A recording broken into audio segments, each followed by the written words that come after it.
Y no solo eso, sino que Pablo enseña que ya hemos sido elevados, exaltados, sentados con Cristo Jesús en los lugares celestiales. ¿A qué se refiere Pablo? Bueno, donde Cristo está, este lugar donde Dios manifiesta su presencia y su gloria, el lugar donde hoy el Señor está con su cuerpo glorificado, ahí estamos nosotros también. Donde Cristo está, estamos nosotros en Él. Lo que ha sucedido con Cristo física y literalmente ha sucedido con nosotros espiritualmente, y algún día futuro disfrutaremos literalmente de nuestra unión con el Señor en nuestros cuerpos glorificados, como el cuerpo glorificado de Cristo.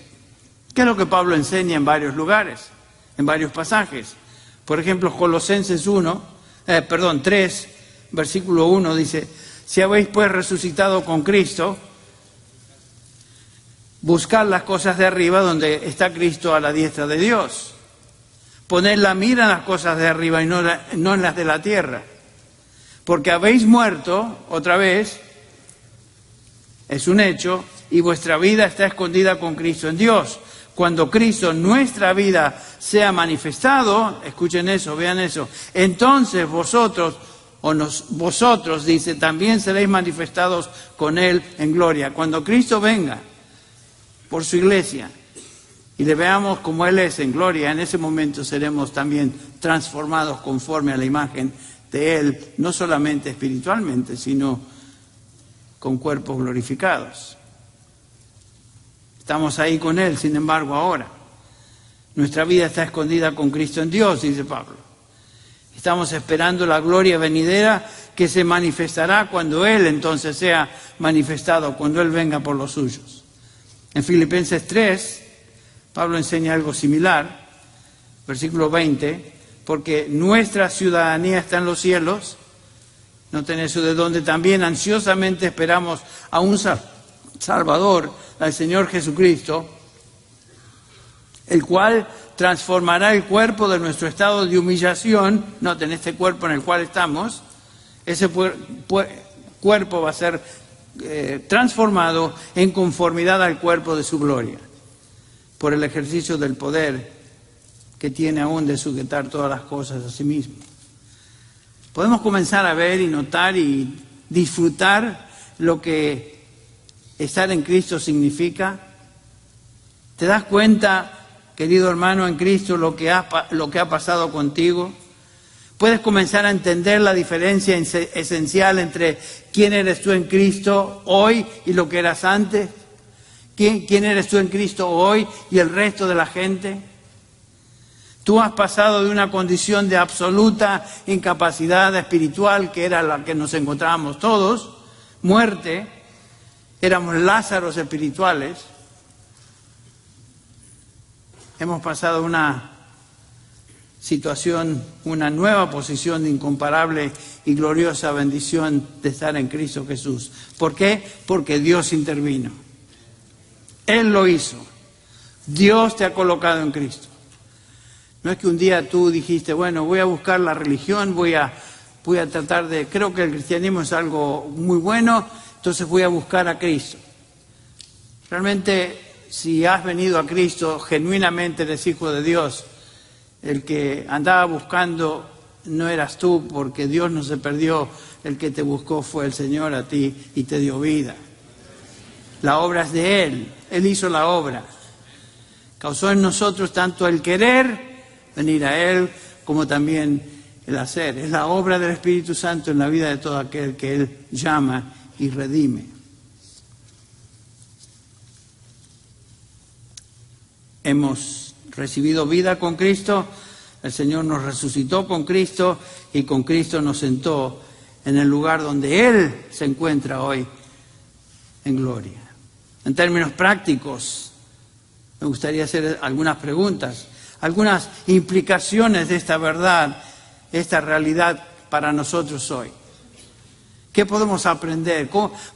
¿Qué implicaciones podemos llegar a tener sabiendo de lo que significa ser y estar en Cristo Jesús? Bueno, pensemos en algunas tal vez las más sobresalientes. El hecho de que estamos en Cristo con Él, en gloria, quiere decir que ya no estoy bajo ninguna condenación posible, ya lo mencionamos. Por consiguiente, dice Pablo, no hay ahora ninguna condenación para los que están en Cristo Jesús. Si ese es el caso, podemos disfrutar de seguridad de nuestra salvación. ¿Por qué? Porque estás en Cristo y Dios te ve en Él. Dios nos ve en la justicia de Cristo. Él fue entregado por nuestros pecados, dice Pablo, resucitado para nuestra justificación. Él fue hecho pecado por nosotros para que nosotros llegásemos a ser justicia de Dios en Él.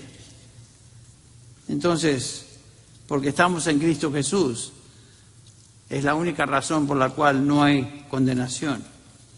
Otra implicación, porque estamos en Cristo, hemos muerto al pecado. Hemos muerto al control y dominio del pecado sobre nuestras vidas. Note cómo Pablo lo expresa en Romanos 6:1. ¿Qué diremos entonces? ¿Continuaremos en pecado para que la gracia abunde? De ningún modo, dice Pablo, contesta. Nosotros que hemos muerto al pecado, ¿cómo viviremos aún en él? ¿O no sabéis que todos los que hemos muerto hemos sido bautizados en Cristo? O sea, hemos sido colocados en Cristo, hemos sido bautizados en su muerte, por tanto, hemos sido sepultados con Él por medio del bautismo para muerte, a fin de que como Cristo resucitó de entre los muertos por la gloria del Padre, así también nosotros andemos en vida nueva. Entonces no podemos vivir en pecado porque nuestra identidad, nuestra unión con el Señor nos impide vivir en pecado. Y en el versículo 11, entonces Pablo exhorta a los creyentes, a estos mismos creyentes, entonces así también vosotros consideraos muertos para el pecado. Denlo como un hecho, por sentado, pero vivos para Dios en Cristo Jesús. Porque estamos en Cristo y hemos sido unidos a Él en su muerte, en su resurrección, ahora estamos vivos para con Dios. Antes estábamos muertos para con Dios. Dios no nos interesaba. Estábamos excluidos de la vida de Dios, pero ahora su vida está en nosotros. Nuestra naturaleza es obedecer a Dios y aunque el pecado está en nuestro cuerpo, como claramente lo enseña Romanos 7, ese pecado, nos dice acá Romanos 6:14, no se enseñoreará de nosotros. No tendrá dominio sobre nosotros. Todo eso por virtud de estar en Cristo Jesús. ¿Qué más podemos aprender o implicar? Porque el cristiano ha resucitado con Cristo y está sentado con Cristo en lugares celestiales. Esto quiere decir que el cristiano ya no pertenece al mundo. Pablo dice que antes andábamos según la corriente de este mundo, versículo 2. Pero en Cristo Dios nos sacó de este mundo, de los valores de este mundo que nos dominaban y controlaban y nos transfirió. Ya no somos de este mundo, la manera de pensar del mundo. No nos sentimos cómodos en todo aquello que es el mundo. Y Pedro nos recuerda que ahora somos peregrinos en este mundo, nos dice 2 de Pedro 2, 11 y 12. Amados, os ruego como a extranjeros y peregrinos que os abstengáis de las pasiones carnales que combaten contra el alma. Cuando un hombre está en Cristo, una de las primeras cosas de las cuales él se da cuenta es que ya no pertenece al mundo. Y aunque disfruta aquello que es del mundo, si él volviera a disfrutar algo de eso, ya no se puede sentir feliz ni satisfecho porque ha sido transferido. Ya no pertenece a este mundo. Las cosas de este mundo ya no le apetecen como antes. Sí que es tentado por las cosas del mundo. Y si tropieza por alguna atracción o tentación, se da cuenta de que nada sirve, se entristece y confiesa su pecado. Él es consciente de que es un peregrino aquí en este mundo y que su ciudadanía está en los cielos, como ya observamos en Filipenses 3:20. Lloyd Jones decía que vivimos como cristianos en territorio enemigo. Tiene razón. Este es territorio enemigo. El mundo ya no es el ambiente en el cual yo convivo, vivo y disfruto como antes lo hacía. El creyente no ama al mundo, por lo tanto, y tiene victoria sobre el mundo. Dice 1 Juan 2:15, no améis al mundo ni las cosas que están en el mundo. Noten esto, si alguno ama al mundo, ¿qué? Da evidencias de que no es de él, no es de Dios. El amor del Padre, dice, no está en él. Si alguno ama al mundo, eso indica que no es de Dios. Es una de las pruebas que podemos examinarnos y ver si somos o no cristianos. Si amamos al mundo. Definitivamente antes amábamos al mundo, pero si hemos sido transformados, transferidos del reino de las tinieblas al reino de su amado Hijo Jesucristo, ya no amamos el mundo. El mundo tiene cierto atractivo, hay que decirlo, cosas que son atractivas, pero no podemos disfrutarlas. Es como tratar de tomar una bebida que es asquerosa a nuestro sabor. Claro, el creyente no ama al mundo. Y por supuesto tiene victoria sobre el mundo. Capítulo 5 de 1 Juan dice, porque todo lo que es nacido de Dios vence al mundo, y esta es la victoria que ha vencido al mundo, nuestra fe. La diferencia entre un cristiano y uno que no es cristiano es que el que no está en Cristo es derrotado por el mundo. El mundo y su cultura lo dominan absolutamente.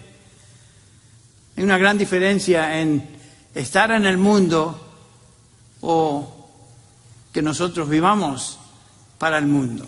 Una cosa muy distinta. El hombre común hace y actúa como el mundo dicta y determina. El cristiano, en contraste, es un hombre que tiene victoria progresiva sobre el mundo. Él ya ha sido quitado de este mundo y puesto en el reino de Cristo. Colosenses 1:13. Otra implicación de uno que está en Cristo es esta.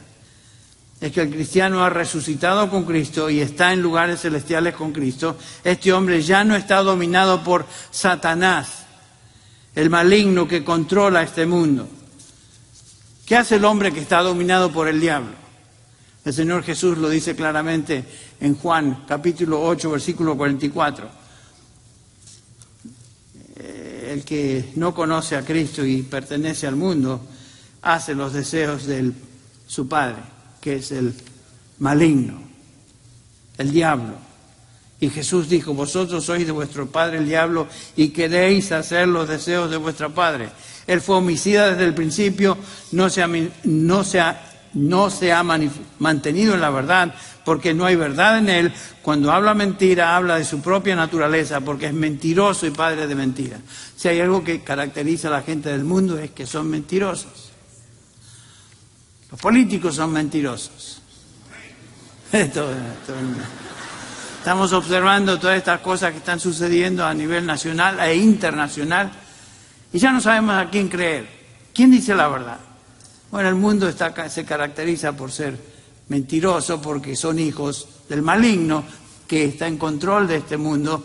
1 Juan 5:19. Son hijos del diablo. Pero ahí nos encontrábamos nosotros también. Éramos todos hijos del diablo. Y Pablo dice en este capítulo de Efesios 2, que andábamos conforme al príncipe de la potestad del aire. Esa era nuestra manera de operar antes. Estábamos bajo el dominio del diablo y las tinieblas, pero ahora hemos sido liberados de esa esclavitud. Otra vez, Colosenses 1:13 dice, porque Él, Dios, nos libró del dominio de las tinieblas y nos trasladó al reino de su Hijo amado. Qué preciosa realidad es esa. Estamos en Cristo Jesús. La gente del mundo se encuentra bajo el poder y control del diablo y la función y la predicación del Evangelio es justamente predicar las buenas nuevas de liberación de las garras del diablo. ¿Se acuerdan Pablo ante Agripa en Hechos 26:18? Él había sido enviado por Cristo para predicar el Evangelio, dice ahí, para abrir los ojos a fin de que vuelvan de la oscuridad a la luz y del dominio de Satanás a Dios, para que reciban por la fe en mí el perdón de pecados y herencia entre los que han sido santificados. Juan nos dice en su primera epístola que el mundo, todo el mundo, yace bajo el control de este maligno. Leemos en 1 Juan 5:18, todo aquel que ha nacido de Dios no peca, o sea, no está pecando, sino que aquel que nació de Dios le guarda, y el maligno, noten esa expresión, el maligno dice, no le toca. La idea de tocar es agarrar con fuerza. Sabemos que somos de Dios y que todo el mundo yace bajo el poder del maligno. En Cristo estamos fuera del control y el dominio del maligno. Ni siquiera nos puede tocar a menos que Dios le dé permiso. Acuérdense ustedes la experiencia de Job. El Señor dijo a Satanás, ¿te has fijado en mi hijo Job, en mi siervo Job? Porque no hay ninguno como él sobre la tierra, hombre intachable y recto, temeroso de Dios, apartado del mal. Y respondió Satanás al Señor, dijo, ¿acaso teme Job a Dios de balde? ¿No has hecho tú una valla alrededor? En el trabajo de sus manos y sus posesiones han aumentado, pero extiende ahora tu mano y toca todo lo que tiene y verás si no te maldice en tu cara. Bueno, Satanás anda buscando a quien devorar, y aquí lo vemos en acción. Y Satanás anda buscando a quien devorar a cada uno de nosotros. Pero el Señor tiene que darle permiso antes de tocarnos, porque dice ahí el pasaje, entonces el Señor dijo a Satanás, he aquí todo lo que él tiene está en tu poder, pero no extiendas tu mano sobre él. Y Satanás salió de la presencia del Señor. El Señor le da permiso para actuar hasta cierto límite, y más de ahí no puede ir el diablo. Similar a lo que encontramos la expresión en la exhortación de Cristo a Pedro, allí en Lucas, donde él dice, Jesús le dice a Pedro y a los discípulos que estaban con él, Satanás os ha pedido para zarandearos. Satanás siempre anda buscando cómo zarandearnos, tentarnos, comernos si pudiera, pero no lo puede hacer. Jesús le dice a Pedro, pero mira Pedro, yo oré por ti, Simón. Oré por ti para que tu fe no falle. Yo creo que es lo que el Señor a menudo tiene que hacer con cada uno de nosotros. Él sin duda está a la diestra del Padre intercediendo por cada uno de nosotros y el Señor lo hace. Y el enemigo no puede tocarnos más allá de lo que el Señor permita. Gracias a Dios por eso. Hemos sido quitados del poder y gobierno del diablo y transferidos ahora al reino de su amado Hijo. El Señor nos cuida. El Señor es nuestro pastor. Nosotros somos sus ovejas. La oveja no cuida al pastor. El pastor cuida a la oveja. Y la cuida de diferentes maneras. Y una de las maneras que el Señor nos cuida es intercediendo por nosotros. Perpetuamente, nos dice Hebreos 7:27, está el Señor a la diestra del Padre intercediendo por nosotros. Otra implicación de estar en Cristo es que ahora estamos bajo el control del Espíritu. Quien obra en nosotros, dice Pablo en Filipenses 2:12, tanto el querer como el hacer. Porque estamos en Cristo, porque tenemos vida en Él, porque estamos resucitados con Él y sentados con Él en los lugares celestiales, ahora podemos en cualquier momento de nuestra vida, en medio de cualquier circunstancia que pasemos, podemos acercarnos a Él y encontrar, como dice el autor de Hebreos, el oportuno socorro y gracia para triunfar. Santiago nos dice, nos exhorta, acercaos a Dios y Él se acercará a vosotros. El autor de Hebreos dice algo similar, Hebreos 4:15, que Manuel mencionó hace un par de horas.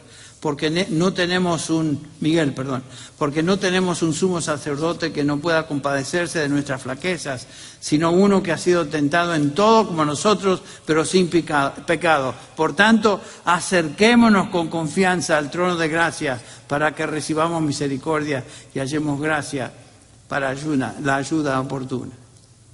Claro, cuando pecamos, cuando caemos en tentación, el diablo trata de decirnos: tú no eres digno de Dios.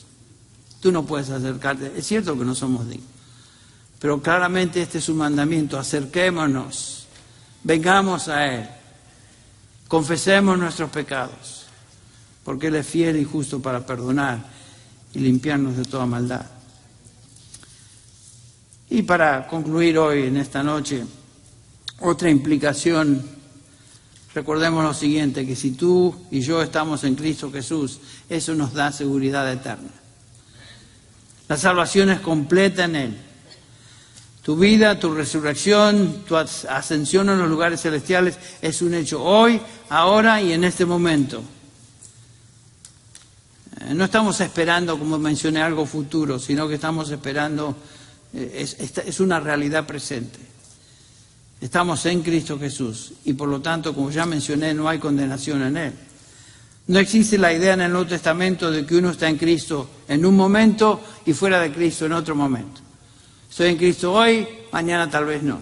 Si estamos en Cristo para siempre, porque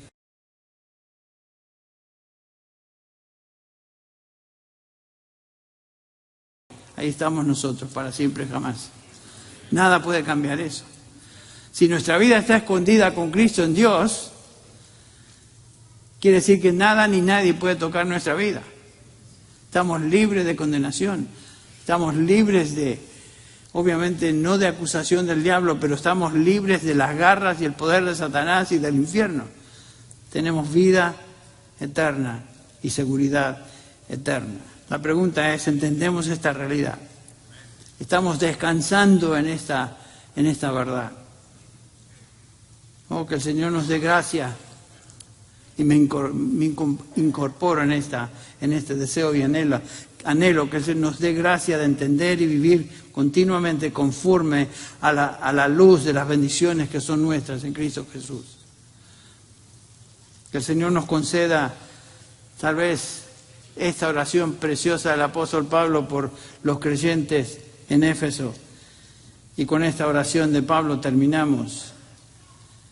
Dice Pablo: mi oración, es que los ojos de vuestro corazón sean iluminados, para que sepáis cuál es la esperanza de su llamamiento, cuáles son las riquezas de la gloria de su herencia en los santos, y cuál es la extraordinaria grandeza de su poder para con nosotros los que creemos, conforme a la eficacia de la fuerza de su poder, el cual obró en Cristo Jesús, cuando le resucitó de entre los muertos y le sentó a su diestra en los lugares celestiales. La doctrina de nuestra unión con Cristo es una doctrina preciosa, es una doctrina libertadora, es una doctrina que no tiene comparación. Pero eso es ser cristiano, no simplemente profesar un credo. Ser cristiano es estar en Cristo Jesús, desde el momento de nuestro nuevo nacimiento y regeneración hasta que estemos con Él para siempre jamás en gloria. Vamos a orar para terminar. Padre Celestial, gracias te damos por un día más. Tú nos dices que debemos gozarnos en todo, gozarnos siempre. Nos gozamos, Señor, en esta preciosa realidad de nuestra identidad con Cristo. Hoy te damos gracias por ello, Señor. Gracias, Señor, porque nuestra salvación no depende de nosotros, sino que depende de tu fidelidad. Y la obra que tú has comenzado en nosotros desde el momento que nos salvaste, en Cristo Jesús, tú estás perfeccionando y continúas perfeccionando hasta el día de Jesucristo. Te damos gracias por esta realidad. Padre, bendice a cada uno de tus hijos hoy.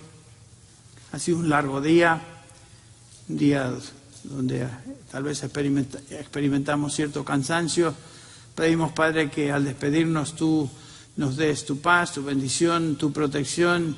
Danos descanso esta noche. Señor, tráenos con bien de nuevo, de regreso mañana, para volver a reunirnos y disfrutar una vez más de tu presencia y tu verdad escrita, revelada en tu palabra. Señor, despídenos con paz, con bendición, en el nombre de Jesucristo, que es sobre todo nombre. En su nombre pedimos estas cosas. Amén.